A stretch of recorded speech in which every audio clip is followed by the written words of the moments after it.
السلام عليكم. عليكم. ازيك عامله ايه؟ احنا بنصور برنامج. تمام.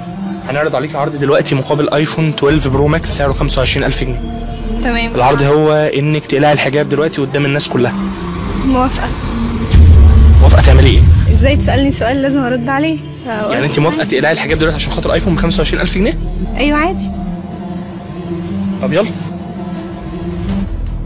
خلينا نشوف. هو انت مفكر اللي انت بتعمله ده صح؟ صح ازاي يعني؟ ان انا اقلع الحجاب والكلام اللي انت قلته كده. مش وافقتي؟ ايه مشكلتك؟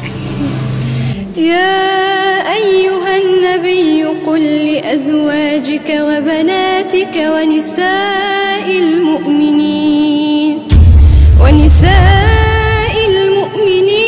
يدنين عليهن من جلابيبهن ذلك أدنى أن يعرفن فلا يؤذين وكان الله غفورا رحيما. لا مش عارف اقول لك ايه بصراحه. انا على فكره انا قلت انت هتقلعي الحجاب بقى وتاخدي الايفون بس انت هتاخدي الايفون.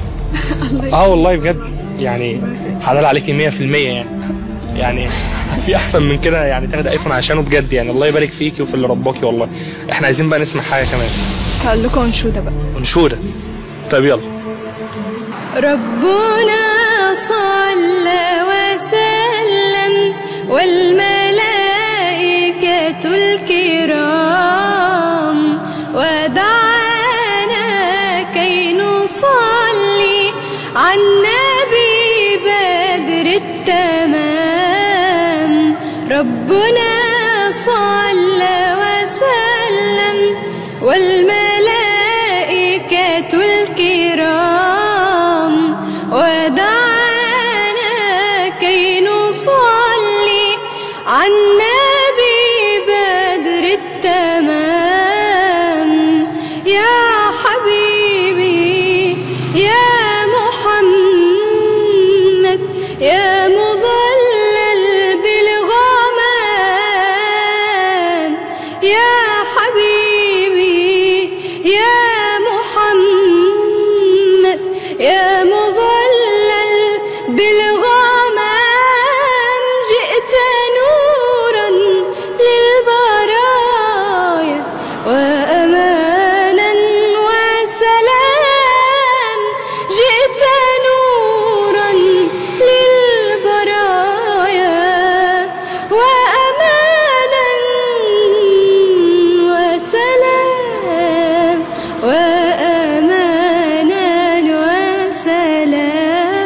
وسلام ايه ده؟ يعني مفيش كلام والله بجد. انا فاضي شويه كنت هدمع. الله يفتح عليك بجد. ربنا يخليك والله بجد يعني من احسن الاصوات اللي سمعتها بجد. بما انك بقى خدتي ايفون ب 25000 نحلل الفلوس دي ماشي. يعني سمعينا بقى ايه، نختم بقيه قران حلوه كده. وإذا سألك عبادي عني فإني قريب أجيب دعوة الداع إذا دعان